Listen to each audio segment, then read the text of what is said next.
Welcome back, y'all, to Correctional Officer Stories with Steve. As always, I'm your host. Thanks for tuning in. If you're new here, go ahead and hit that subscribe button, hit the like button, hit that bell so you get notified when I'm on again and cracking. To all my goons, thank you for tuning in. I'm back kind of early. Just wanted to jump on here and kind of just will be a random video. There is some questions I'm going to answer, so I'm going to get into that. I will give you guys some more time to leave your questions, but I wanted to jump on here and just say that yesterday, Christmas, I said it was a bad Christmas, and it was, but you know what? Like I said, I'm moving forward. It is what it is. It could be a lot worse. I could be on the street. I could be in the pen. I could be having to work in the pen. So I guess it wasn't as bad as I thought. So I've got my health, and it is what it is. But today, I went to lunch with my buddy, Archie Ockleitner. So if you're watching this, shout out to you, my man. Good to have lunch with you today. But as I was driving back to work, I hit something in the road, and it immediately blew out my left back tire. Brand new freaking tire. They're all brand new. And now I seem to be leaking something. Hopefully it's just condensation from the AC, but I wasn't running the AC, so I don't know what it is, but it seems to be water. So hopefully it's nothing. It's a brand new vehicle. So pisses me off that I got to go get a new tire. I don't know if that's karma, because I was talking shit yesterday about me being in a bad mood, and I really didn't. I got a lot to be thankful for. So that might be karma. I truly believe in it, so maybe that's what it was. But it sucks, man, because the tire's brand new and it's shot because it went right through the middle, and it just big ass gash. So it probably was looked like a big ass bolt. I kind of see, but it was I saw it but didn't see it because I hit it so fast that my light came on in the center. In my dash there, and it just said, tire low, needs air, and then I knew it was gone. I thought for sure two of them, but hopefully I didn't hit like the oil pan or the exhaust or the tranny, or I don't know. I don't think so. It's just clear. There's no odor to the leak or the drip. I'm thinking it's condensation, but I wasn't running the AC. So anybody that's a mechanic out there, do you still drip condensation if you're not running the AC? I run the vent. The vent, I just run the regular air without the AC on. So anyway, I wanted to give a shout out to a couple of my loyal goons, and these are just some of the people that I see a lot of comments from. So if I miss you, nothing disrespectful. I know I got a lot of goon squad supporters out there, and as you guys know, I appreciate you all. So Bubba Gump, Paul B, Noni M, I hope I'm saying that right, Noni, 813 Southside, BDS Triggerman, thank you guys. You guys rock. You guys are constantly leaving positive, and I just really appreciate it. So thank you, goons. I really appreciate it. You guys are definitely real goon squad. So thank you, as all you are. But these are just the names that I see quite a bit leaving me comments. Today, I've got some questions. I only got one guy that left a question, but he asked basically 3 questions in one. He said it was a loaded question. So I'm going to go ahead and answer that. Kenneth George, you now are a goon, man. I noticed you subscribed to the channel. Thank you for that. I appreciate you, man. So now you are a goon too. So shout out to you. I'm going to go ahead and answer the first question. So you said, typical shift, how many hours? So let's get into that. So typical shift for me, so I'll go off, so let's just go off when I was a correctional officer. Working out at Lewis, I was on day shift. A typical shift is 8 hours. It used to be 8 hours and 15 minutes, so you got paid for your briefing time. They took that, I think they took that away for sergeants and above. So when I was a sergeant, I lost that. As an officer, I think you still get that because you do brief. So you get 15 minutes of briefing time. So I'd have to be at work in the briefing room at 5:45, and the sergeant or the lieutenant or the captain or whoever had something to say would run the briefing. Usually it was a sergeant running the briefing, telling you what went on graveyard, what was expected during the day, if we had any inmate movement, if there was any fights, if we had cell searches to do, if we had random UAs to do. And then at 6 o'clock, we would break out of there, and the sergeant would, right before 6, he would tell you where you're at for the day. I had a permanent post, but say if I didn't, you'd either be running the yard, you'd be in one of the control rooms, you might have to fill in the kitchen, which is a permanent post. Maybe one of the kitchen officers was out. You'd have to go fill in, or maybe take out a yard crew because there's a special assignment. But me, I worked out in the max unit. At this time at Lewis, when I was there, it was a makeshift max unit. Now they have a full-blown multi-million-dollar unit.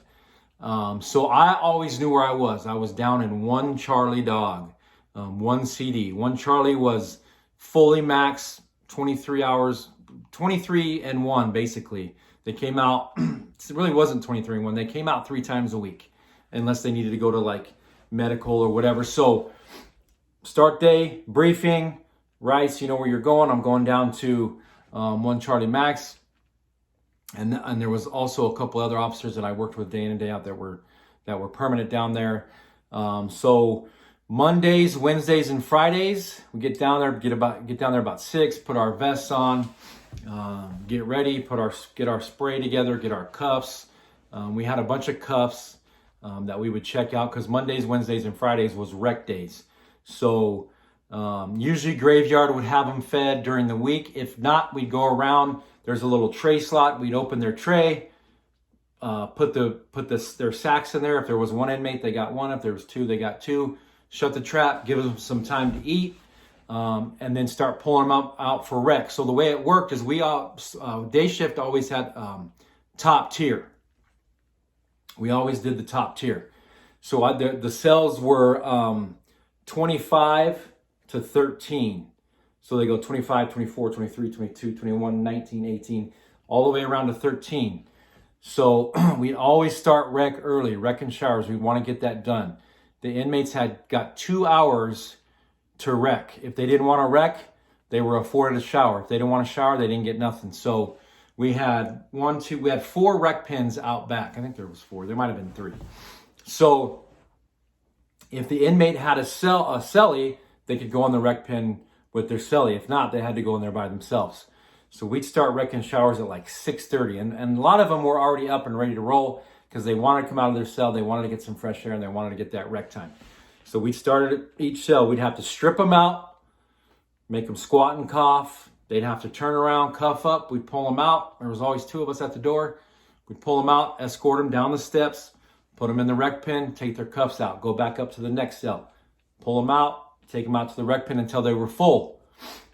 And then if the rest of the people wanted to rec, they'd have to wait. And we'd always know how many wanted to rec, because we'd go to each cell before we pulled them out and and ask them, hey, are you going to rec today?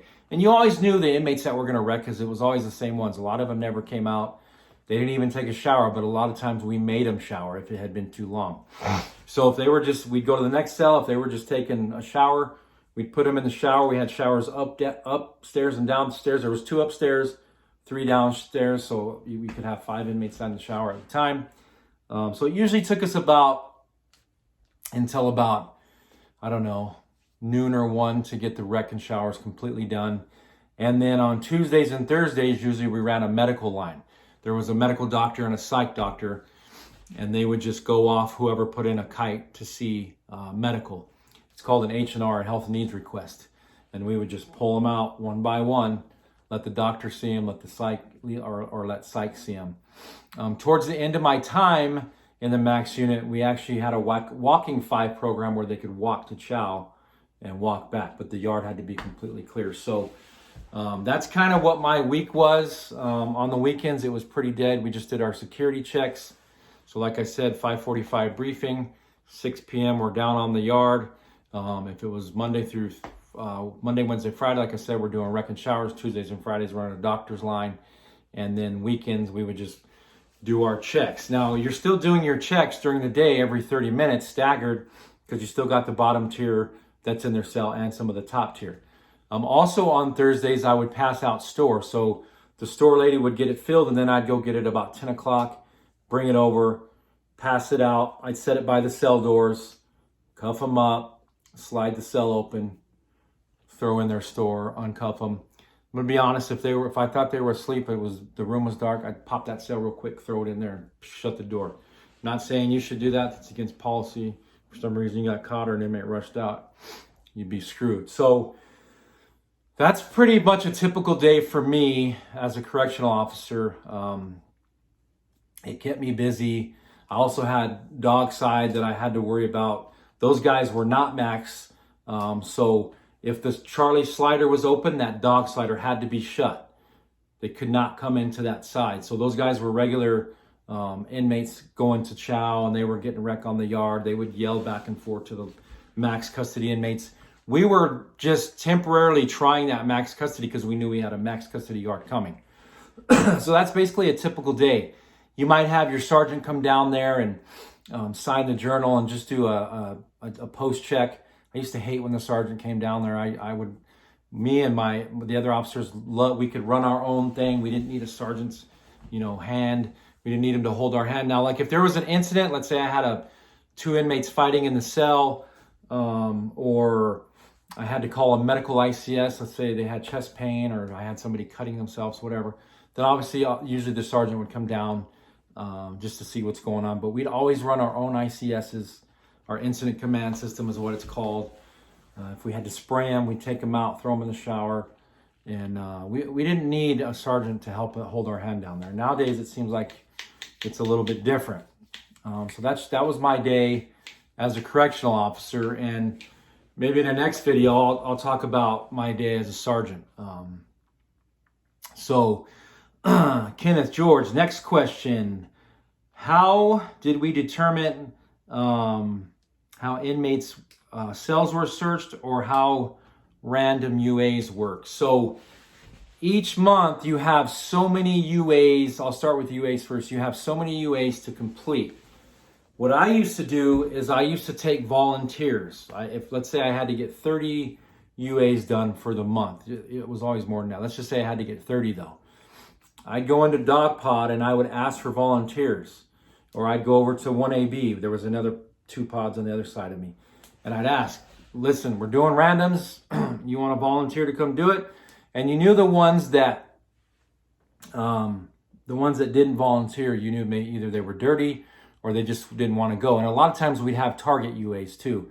So we'd have inmates on that list that were targeted, whether it be the sergeant picked them, they were suspected from our SSU unit, which was the STG. They would look into like STGs and gangs, security threat unit, or I can't remember exactly what SSU stands for. Anyway, they were the gang unit.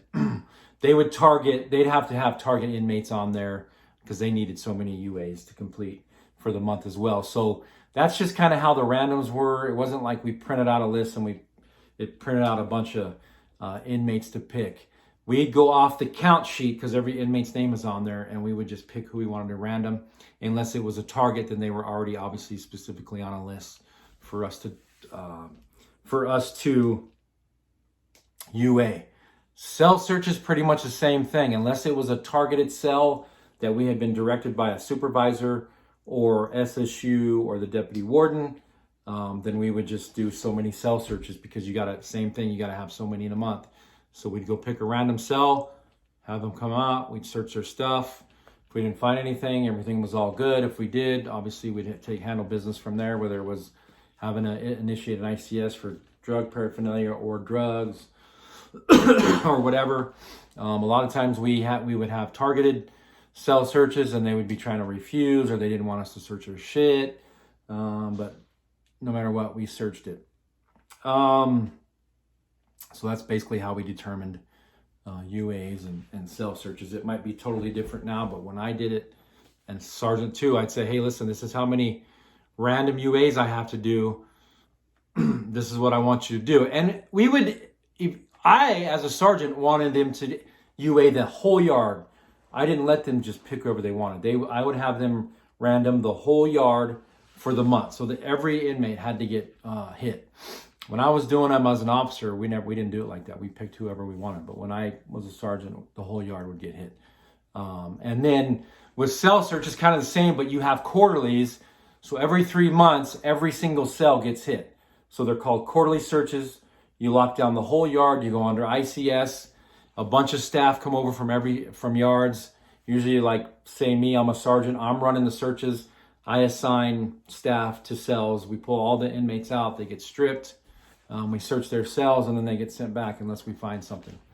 So that's typically how it goes.